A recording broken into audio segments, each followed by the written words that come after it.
So, hi everyone, thanks for being here.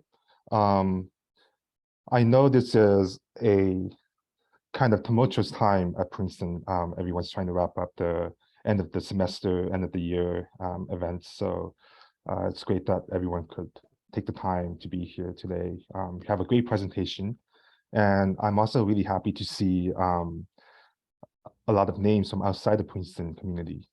Welcome. Before we begin, I just want to mention one important thing. We are recording this introduction as well as the main presentation. However, we will turn off the recording during the Q&A period, so folks can feel free to ask questions.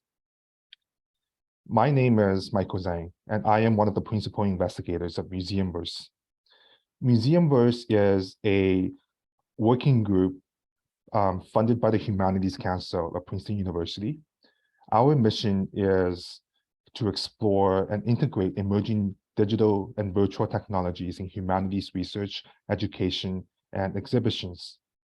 Some of the work that we've done include scanning 3D scans of delicate objects that need to be in storage, displaying these pieces virtually, and curating virtual exhibitions.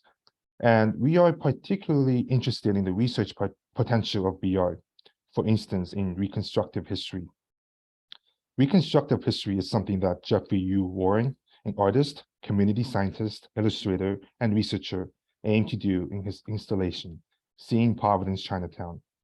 U. Warren created a virtual reconstruction of the historical Chinatown in Providence, Rhode Island, which no longer exists today. To recreate the space, U. Warren built 3D architectural models of the neighborhood based on archival photographs, creating a virtual environment. In the process, U. Warren reclaims a forgotten episode of Asian American history and establishes a new site of lived practices and ancestral knowledge. And on a side note, I had the opportunity to see this installation in person in Providence back in September, and I was really amazed by the extent to which Jeff was able to activate the possibilities of VR. And the installation really provided a way to access a space that is no longer physically extant. And it offered a very visceral, almost tangible engagement beyond what archival photographs and documents alone could offer. So it is my privilege today to welcome Jeffrey U. Warren to present his work, Seeing Providence Chinatown. Thank you so much, Michael. And thanks everyone for coming. And I wanted to note that the work that went into the September show and the research project and the walking tours, last spring was funded by the Rhode Island Council for the Humanities and the Providence Department of Art, Culture, and Tourism. So my name is Jeffrey U. Warren, he, him. I can talk a little bit about how I came into this, maybe in my background in Q&A if you're interested, but I'm an artist educator, let's see. I guess today I wanted to talk about a bit of the process of this project as I went through it. Its origins for me and how I approached it and why. And then some of that we'll get into maybe specific sort of more technical questions of how this sort of 3D reconstruction can be done. But also I wanted to comment on sort of some of the why questions and some of the sort of more human or sort of emotional side of this, which I see as pretty entwined. So I'm going to touch on a whole bunch of different things and we'll sort of see where it goes. But and then I will also talk a little bit about the visit to the Library of Congress I made a few weeks ago as part of being the Library of Congress 2023 Innovator in Residence, where I'm planning to expand on this work and also potentially work in new places. And I'm, beginning to figure out what that all means. So let me just go ahead and share my screen.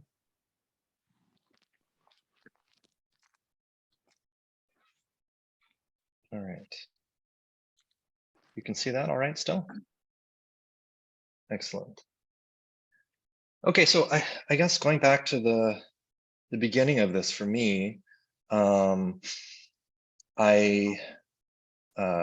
learned about Providence's Chinatown in part because I live on the block where Providence's Chinatown existed until 1914. And I came across a plaque, a temporary plaque, as part of an installation by a group of researchers at Brown's School for Public Humanities, Angela Feng, Julian Fontana, John Engwang, Robert Lee, a number of others, and many of whom I've met in the time since, and been enriched by their research and their approach. But I came across the plaques and was really surprised because I'd already lived here for a few years. This is back in 2018. And I had just had no idea. There's no marking otherwise. And there now, since the plaques have come down, there continues to be no recognition on the street that this used to be Chinatown. And I really began to wonder, I mean, as an artist, as someone who thinks about things visually and spatially, as I walked down the street, every day, I began to wonder what it looked like. And I remember doing this very crude, Photoshop to try to just take one of the images and just get some sense of what it would have looked like had that not happened. This is a modern day photo with the pink overlay. And then I think it was 2 summers ago. So summer 2021, is that right? I think that's right. I participated in the ACE220 artist calendar, where I used it as an opportunity to do a drawing that hybridized the present day streetscape with historic photos. And at that point, I hadn't really yet thought of the idea of, doing a 3D reconstruction, but, just using, sort of some visual reasoning to figure out, well, how wide would the street have been, roughly where would these buildings have been? And yeah, it just kind of stuck in my head. And beyond that, I began kind of going through a lot of these old photos and getting really deep into trying to understand what each photo actually represented. I mean, like, where was it? What did it depict? The streetscape is different enough today that it actually took me like a couple months before I wasn't working every day on it, but a slow process of figuring out what I was actually looking at. And you'll often see pictures of just after Chinatown was torn down. This might have been a year or two afterwards on the left side. And you can see this box is roughly where the main buildings of Chinatown would have been. And on the other side, this is that photo up here in the inset, zoomed in a bit. And that is the building, the main building, that was the sort of headquarters of the Chinese American community organizations, the Online Merchants Association. There was a temple, there was lodging for newcomers, and it was a sanctuary space. So that would have, this is the reverse view. I slowly figured out that because the billboard here is the same as the billboard up there, the sort of half circle window tops are the same as that building here. So these little clues, I realized you could use them to kind of interpret the image and figure out sort of what it was depicting. And I really started to think, like, how far could you go? I mean, how many other pictures are there where Chinatown is in the background, or is sort of there if you know what to look for, or maybe just a little bit out of view? And this photograph is right about at the time it was being torn down on the left, and it shows the intersection of Westminster. Can you all see my cursor?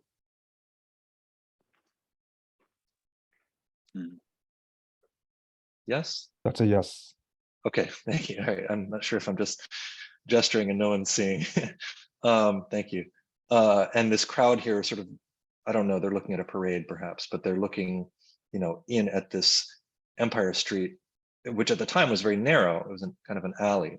And so if you could go around that corner, you would see Chinatown. And in this older photograph, you can see there's no cars at this time period. You can also see that same kind of rocket ship shaped building on the corner.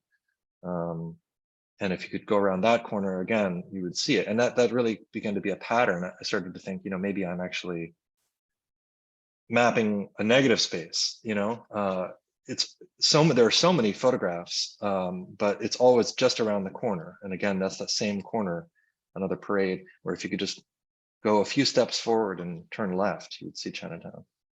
But the number of actual photographs, as I went through city and state archives, the Providence Public Library, many other sources, it was just really limited. But using the photographs I did have, I think partly because as an undergraduate, I studied architecture. I think everyone brings kind of the tools they're familiar with into their work. And I started thinking, maybe I could use a 3D program and sort of build this out a little bit and get a different, a more immersive sense of what it would have felt like to stand there. So I did this. You can see that's the building here with the same sign. And it was kind of encouraging that I could get something that felt like it worked a little bit. And so I thought, how far, could I go with that? Like, how many photographs would I need to do this, and where do they depict? So I started going through it in a more systematic way. And this is a kind of technique that I'm using a lot now, where I take each picture, I try to use clues from the pictures as to when the photo was taken, where this is a map of where each photo was taken from, but you could also do one of what each photograph depicts. And you can kind of see, like, there's a lot of pictures around here, but this central yellow zone, which is the part of Chinatown, there's very few photographs. And this is an early version of the map. This is a later one I did in physical space in the show in September. And this is after the fact, but you could see that even so, the number of photographs of this street right here are really limited, but just outside at the intersection, not necessarily looking in, there's actually a ton of pictures because Westminster is a pretty busy street. So again, it became this sort of map of kind of invisibility, but also, a slow kind of detective process of figuring out how close we can get and what kind of a look we can get at this place and this neighborhood and this community. And new photos, I was able to find new photos in a number of places, but I also just began really getting into this deep search mode, where you look at the dates on buildings to figure out when they were built. You look at the style of people's sleeves to try to understand, what year was that in style? What year is this photograph? There are really pretty good postcard photos of different places like the Empire Theater. There's playbills that some people online use to figure out the date in the photograph. And also, again, more pictures of that intersection where I just always wish I could look around that corner. And then also a lot of news coverage, some of which was accompanied by racist caricatures. This is sort of on the not as offensive end of the spectrum. There's certainly a lot of coverage by the Providence Journal that is really painful to read and to look over. But I asked myself, was this something where an illustrator went, and looked at a place and then illustrated it, or was it sort of made up? It's hard to know that. Getting in, even deeper, like this idea of looking in the background, it just occurs so often. This is, this article about this Romanesque church that was also destroyed at the same time as Chinatown. So it's only a block away. And in the side, you see there's a house or a restaurant labeled Chop Suey. If you zoom in on that, you can kind of make out it says Oriental Restaurant. And then that same house, the corner of that roof and the distinctive features is also in this photograph, where it's, I guess, being worked on with some ladders. And yeah, that would also show up in advertising. So I'm not 100% sure, but I think that's the same business here, maybe at a different era, with the owner's name as well. And then, you know, the further you get into newspaper archives, the more you get a lot of pretty gross stuff that you kind of need to, you know, take care of yourself as you read it, because you know, I found that I did want to know any descriptions, any names that people might have mentioned, you know, any details possible, but at the same time, a lot of the information is either overtly racist or just it spoke to the invisibility of the community. So like, this is the new Empire Street after it was widened, and these buildings are literally like shops. This is a grocery and an apothecary in Chinatown, and now they're sort of just commenting on architectural styles that are, you know, emerging during this time of like real estate speculation after the street was widened. So they don't really mention Chinatown at all, but it is important, an important piece, and a view of those buildings.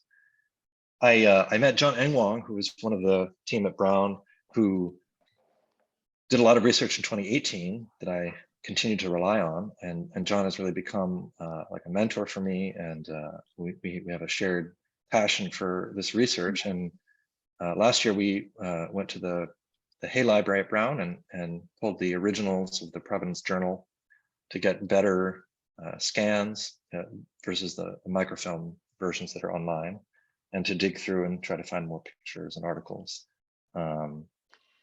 And that visit was excellent. I mean, these are also pretty troubling images. This is right after it was all torn down, so a couple months afterwards in 1915. But the first time I got a clearer look at that pharmacy and the grocery storefronts, you know, and I'm thinking, well, these can be used to make a model, and to kind of get a sense of what that side of the street looked like, even if it's at the, you know, at the same time as you're seeing this big hole in the ground. And so I took that picture and one taken from the opposite angle and began stretching them out, trying to match them to the footprints of buildings, and was able to make a rough, you know, model of that. And I really left a lot of the texture of the newspaper on the buildings, in part to kind of have a visual reference for the loss of knowledge or loss of, you know, resolution and information. And that's the best, those are the best photos I was able to find of those two buildings. And they remain that way in the final model. This is an example of some of the coverage in the Providence Journal. And also the kinds of yeah, details you could see. Like, this is one of the buildings. This is not part of Chinatown. It's the other end of the block, but you know, is a house that was halfway destroyed here, but in that original picture that I was working in was completely destroyed. So these photographs are probably taken just a few weeks apart. They went on to destroy the building behind it, and then the one behind that. So they probably started at this end of the street. And I think it's important to note that this end of the street was a predominantly Black community. And you know, it's a reminder that it's not just the Chinese American community that suffered during this displacement, but Black community as well in Providence. I think for me, the challenge with newspapers was also, you know, to be really thorough. I went through, you know, maybe 1,000 different articles and read the texts and tried to write down summaries of each one. A lot of them, you can see from this column with X's, a lot of them had police involvement or raids, really oppressive policing. And, you know, you don't want to understand the community just through that, but you do want to know when people's names are mentioned. You know, if you can hear someone's name at different moments, or maybe their profession or their age, those are important clues. So, I just try to be as systematic as I could in remembering things through that format. And even things like the advertisement for the buildings themselves being rented, when people moved in.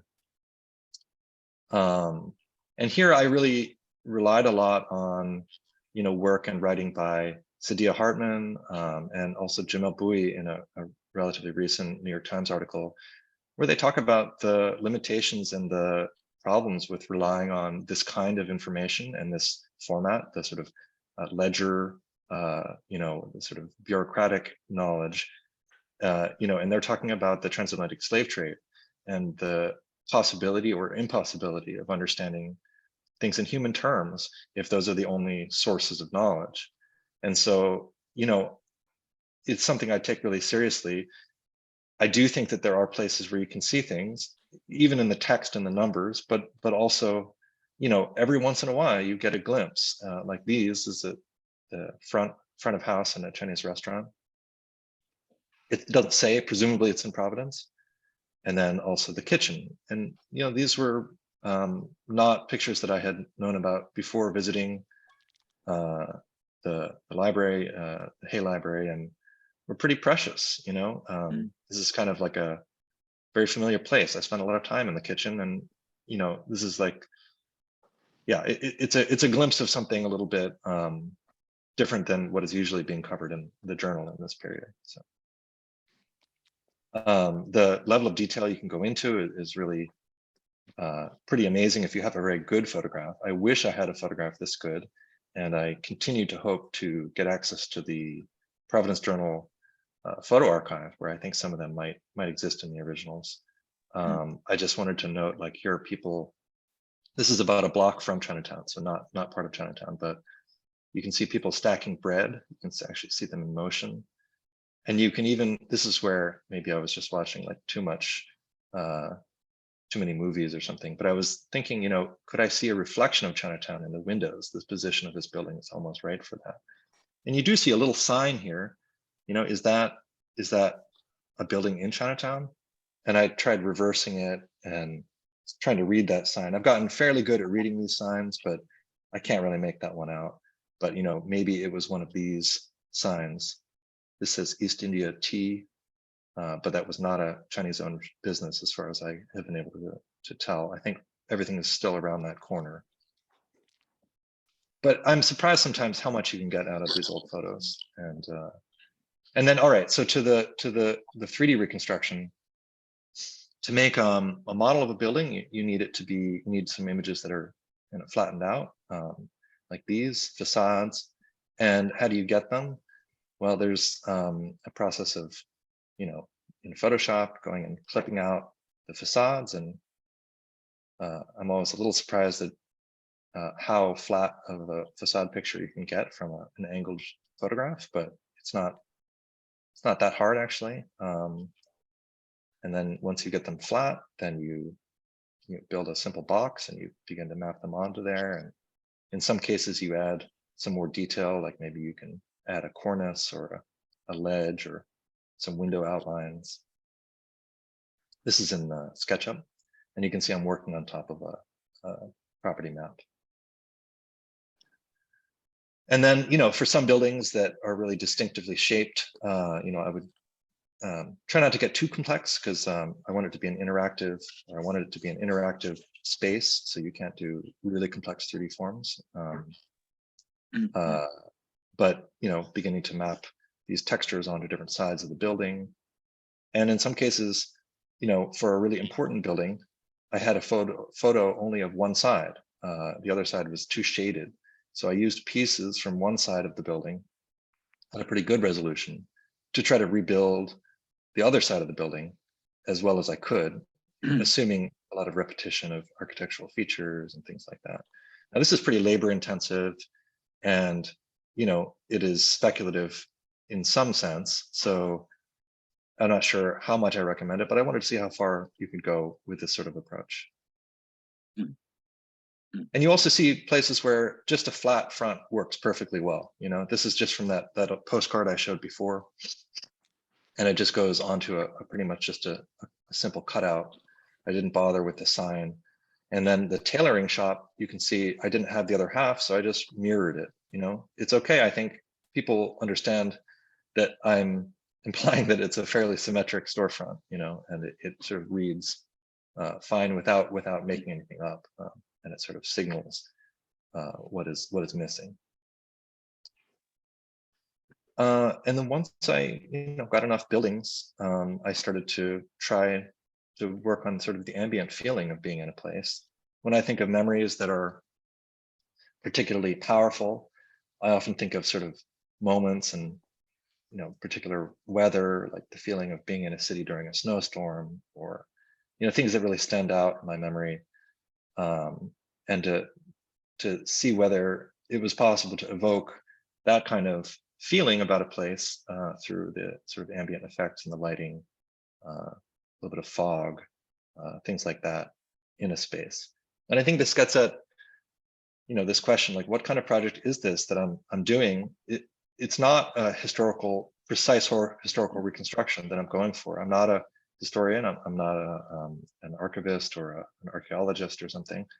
And my interest is in really like what it might have felt like, especially for myself as an Asian American person, but for Asian American communities today, to think about this place that was an enclave. It was a protected space. It was a sanctuary space at times.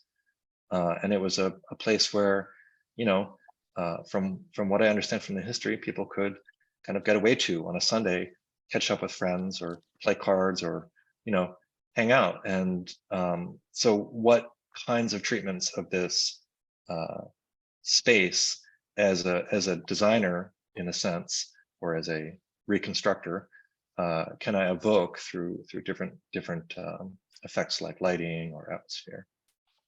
And then as this was happening, I want to keep an eye on the time. I think I'm going to be running out, so I might have to skip through some sections, but that's okay. Folks you may see some of the pictures I'm sharing are from Instagram, and I'm fairly constantly putting out, my research process, snapshots of things, drafts.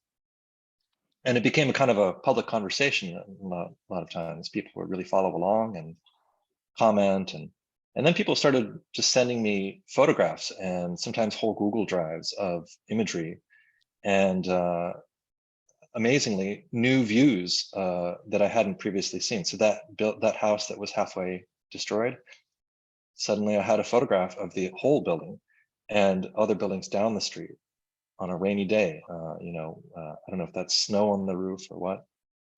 Here's I guess I was really excited to get this picture, but this is Shimbo Alley. So it's the alley that bisects the block of Chinatown, a view that I had never seen before.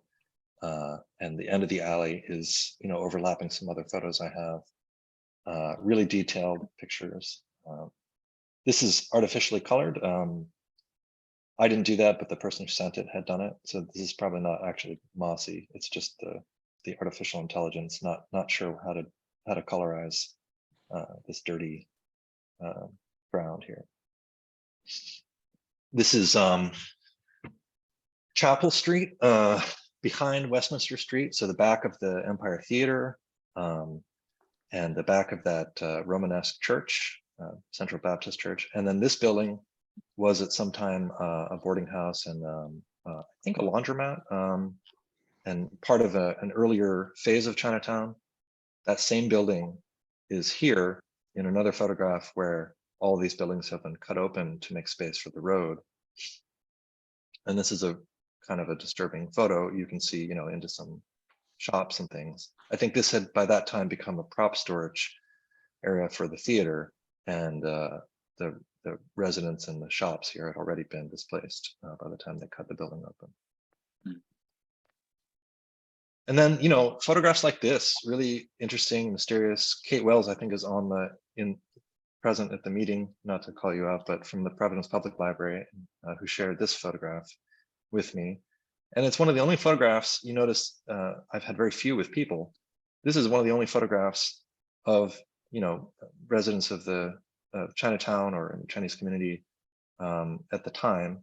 Um, it- there's not a specific date on here. I think you could go a little ways in understanding, from the clothing, but it's really been a mystery to me. And I know Kate was interested to see if I could figure out where this was taken, but I really puzzled on it, and haven't yet made progress in figuring out this intersection, these details. It's a really striking photograph, And also in the process, I met descendants of Providence's Chinatown and Chinese American community. Irene Luke Hope is the archivist at Beneficent Church, only a block or two away from the site of Chinatown. And she organized like all of these boxes. Her archives are incredible. She has a lot of photographs of people, portraits, and her own childhood photographs, and all kinds of really wonderful things that I think really challenge the visual understandings you get from going through just the Providence Journal or the official archives. And it's been really special to get to know Irene a bit and to work with her on things. So I hope there's a lot more of that coming. When it all comes together and you kind of put on some little bit of lens blur, this is a screen recording of the very first time I was able to kind of walk into the neighborhood in the virtual environment. And yeah, it was very special. I think there's something here that that did ultimately grab me, and even though there's a lot of rough edges and things like that, it does read to me like a place. And I think it was really encouraging. And by the time we got to the September show, I was trying to develop a nighttime, environment. Also, it was happened to fall on the lunar Mid-Autumn Festival, the sort of on the full moon, and so I tried to incorporate that, and yeah, to meet folks, a lot of whom were descendants of the community who came to the show over the course of September was really special, and it also highlights, when you get a model at this level of detail, even though you can see the newsprint here, you can get a perspective like the view out of the window, sort of first person perspective of someone inside the building looking out. And I think those are really special and unique views of this place. And it also highlights the fact that we still know so little. I mean, this whole interior is empty, not because it was actually empty or without walls at that time, but because I don't have any interior photographs. And I think I've continued to be challenged by how to approach that. I don't want to give the impression of a place that's just desolate or empty. And yet I also think it's very challenging to think about how to represent people in the space. I know that in documentaries, it's often approached through reenactment, but I think it's easy for it to get complicated, and I want to think about it in a respectful way. So I've thought about maybe showing people's silhouettes or something like that, but so far I've focused on sound and on sort of warm lighting, as if to say, people had just been here, you can sort of feel their presence in an emotional sense, but you don't see them. So I'm continue to be challenged by that. I'm going to skip over this. I know this is going to look really fascinating, and it's a really interesting area for me, but suffice to say, I've been trying to think of different ways beyond the purely architectural to represent and to remember this community, digging into things like archaeologic recovery of pollens and evidence of foodstuffs and vegetables. So I can talk more about that if you want in the Q&A. Also, just different modes of representation, drawings. I've been interested in potentially doing a picture book about Providence Chinatown, in part because it's a very different environment than like a museum or a gallery or a lecture such as this. to tell some stories. And I'm interested in exploring different formats in better understanding, and not just the stories of people who lived in Chinatown, but sort of what it means for us today and how we incorporate those stories into our lives today. And then finally, back to this picture, I really wanted to know, like I had this wish that I could see around, I could look a little bit further. And I often have that wish with old photographs, so I did this exercise where instead of focusing on a precise reconstruction, I just roughly collaged them into a 3D space to see if it felt like a place. And as crude as it was, it kind of worked. And I was really encouraged to try it with other photographs. This is a photograph of a child reading comic books in Korea, probably 1950s, maybe earlier. And I tried making an environment around that. And I began a series of workshops where I taught people how to make these very minimal, very personal, I call them memory enclaves, which is like a reconstruction of a whole neighborhood, but scaled down to the size of just one memory, one family photograph. And it really appealed to me because it was also much more participatory. Maybe 20, 25 people, maybe more, have worked with me to build their own reconstructions of specific personal memories. And it really reminds me of this film by Koreeda, Afterlife, 1998. I won't give more away, but it's a really beautiful film on sort of similar themes. I think people talk a lot about, there's not even a plaque, but although I appreciate plaques, I think they're not everything that we would wish for in remembrance of a place. It's good that things are noted, but I think that we're kind of a little thin on imagination. And even when I led like a virtual walking tour of the neighborhood, I think that it was nice and people appreciated it, but something was missing in terms of the relationship of the real space in the city and the history and the place that is being reconstructed. And I kind of wish for something more connected with the present day space. And I began prototyping this. This is something that Michael saw at the September show, but imagining, well, for me, VR goggles, the texture, the sort of visual culture, the material culture of the goggles themselves is kind of a little bit gross. Like it has this sort of Silicon Valley, like futuristic thing going on. And it just doesn't, for me, fit with an idea of reconnecting to memory or, remembrance. It just felt incompatible. And so I really tried to get creative in thinking about how the experience of visiting a memory or visiting an erased space or a long ago place that is of personal importance and has a kind of an emotional tone to it, how that could be envisioned differently in a VR experience. And I began thinking about creating masks that you could wear. And instead of like the metaphor being that you're logging into this limitless virtual space in the sort of a Silicon Valley imaginary, that it would be a kind of a more of a becoming or a visiting of a space, maybe like a dream space or something like that. And these are experimental approaches, but I actually felt that it really worked quite well.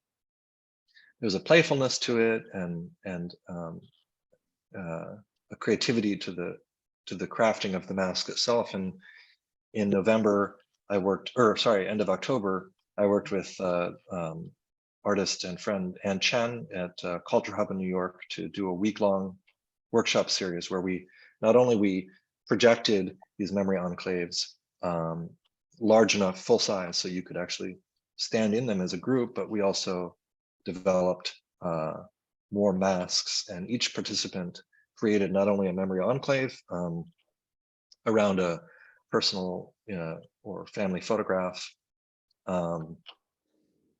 but also created a mask that when one wearing it enabled you to see that memory. Advertise 3.5 interest. I want to call and see that money is there, at least make something. Vanguard? Oops. Let's call it. Okay. Is that a question? Sorry.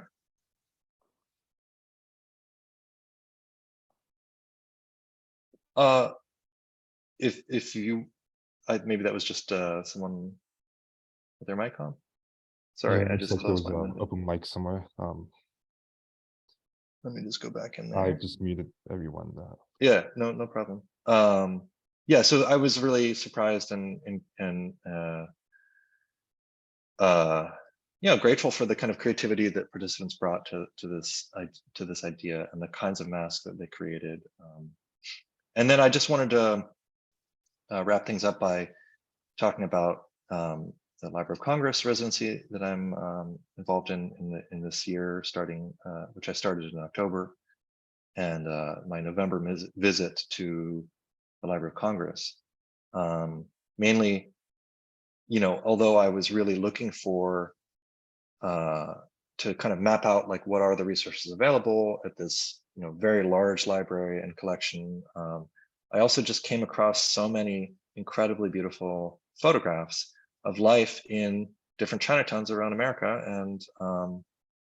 and also, you know, things that really stood out to me, were familiar, were yeah, were very evocative. I'm Korean American, so I found this really incredible photograph, very compelling, of a stove in a Hawaii Korean community from the 1800s, where there are these sort of very familiar cooking vessels and things like that. Also, I was very interested in understandings and perspectives of Chinese Americans and Asian Americans of their own communities from that time period, because I'm so typically relying on white accounts of what happened and photographs taken of a community, not by a community, for example. So I began mapping out, you know, what are the contemporary journalistic, you know, coverage and personal accounts, just all kinds of things that really stood out to me. And I'm not sure yet where the next site might be. I'm mostly interested in who I would be able to work with, but just as a kind of a exploration to figure out what there is, I did look at like Chinatown in Truckee in the 1870s, which I believe you can see sort of off to one side in this picture, although I'm still figuring that out. These two photos aren't from the Library of Congress, they're from the local historical society, but this one is, and this is in Deadwood, South Dakota. And again, you know, you get these photographs where, you know, this street, you know, as far as I can tell, continues into Chinatown, but it's sort of off the edge of the picture. You can see in the map, there's a reference to Chinatown here. But, you know, and here off that edge of the map, so it's a sort of similar situation where it's hard to see Chinatown, but you just sort of see it around the corner a lot of times in grainy photos. So here's like trying to match these photos up. And then I did find this picture, which was encouraging. I think that's this bend is the same as the bend in this road here. And if that's the case, then this could be a photograph of Deadwood's Chinatown from the late 1800s. So yeah, I think we'll sort of see where that goes, but thanks for going through this sort of journey with me here. And I'm very happy to answer questions or to go back to material that I had to skip over or anything like that. Thanks so much, Jeff. I'm continuously impressed by the attention of detail and the level of close looking and reading that went into making this project possible. I am going to stop recording now, and if anyone has questions, they can